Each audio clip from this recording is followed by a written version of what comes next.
பிறகுத்த மீன் வாங்கிட்டியா? வாங்கிட்டேன்ப்பா. ம். நகர மீனும் காணாங்கத்தையும் வாங்கினேன்ப்பா. என்ன மீன்? நகர மீனுப்பா, இது நகர. அது காணாங்கத்தை கீழே கிடக்கு. இதுல ஒரு பிரச்சனை என்னன்னா, இன்னைக்கு மீன் வெட்டுறவங்க எல்லாம் போயிட்டாங்க. இல்ல வீட்டுல போய் வச்சுக்கிறாண்டா.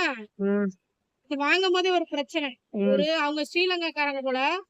நான் இத நகரங்கிறேன், அவங்க ஒரு பேர் சொல்றாங்க. அக்கா இங்க வந்து இதான் நகர.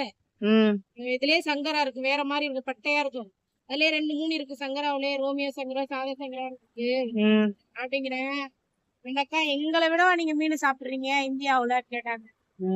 நல்லா இருக்கிறதாவது நீங்க வந்து வாங்கி திக்கிறாங்க. ஆமா ஆமா, யாரா இருந்தாலும் வானகர் மீன் மார்க்கெட் கொஞ்சம் அலுப்பு படாம வந்துடணும். நல்லா இருக்கு, மீனும் நல்லா இருக்கு, ரேட்டும் கம்மியா இருக்கும். கம்மிதான். இது வந்து நகரம் வந்து 150 ரூபா தான். மீன் நிறைய இருந்துச்சு. கடல் மீன் இல்லாம இங்க ஆத்து மீன் கிடைக்கும். பார்க்கிங் வசதி இருக்கு.